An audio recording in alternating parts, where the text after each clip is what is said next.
प्रणाम। हम कल्पना ठाकुर, झारखंड से। अब खरमास खत्म हुआ, अब लगन का दिन आ गया, तो बेटी का विवाह, बेटी का जोग आप लोग सुनिए। बहुत दिन के बाद मैं बेटी का जोग लेकर के आई हूँ, सो सुनिए। चिट्ठी आज लिखाली अपन बेटी हो, इहो चिट्ठिया पापा के हाथे हो, इहो चिट्ठिया पापा के हाथे हो।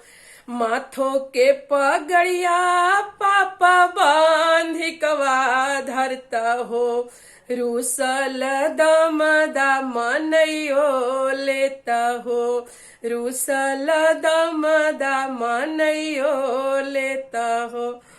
झर झर रोवाली अपना बेटी हो, भैया जी से बोले लगली हो, भैया जी से बोले लगली हो। हाथों के घड़िया भैया बांधिकवा धरता हो, रूसल बहनोइया के मनयो लेता हो, रूसल बहनोइया के मनयो लेता हो।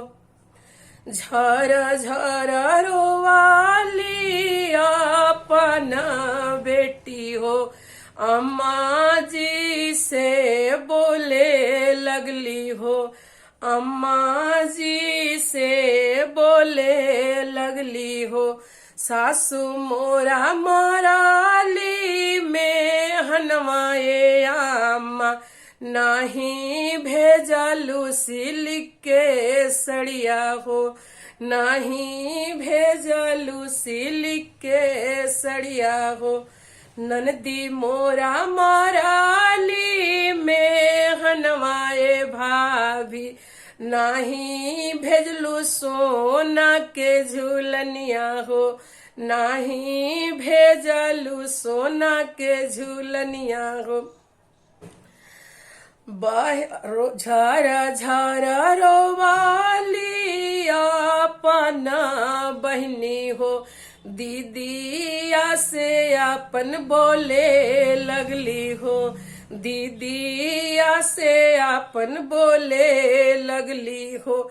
नाही देलू या हो दीदी खोइछा भरी हो, गोती न मोरा में हनवा मारे हो, गोती न मोरा में हनवा मारे हो। मारे देहु या हो बेटी में हनवा सासू, सासू के उतारल हन में हनवा बोलिया हो, ननदी के उतारल हन में हनवा बोलिया हो।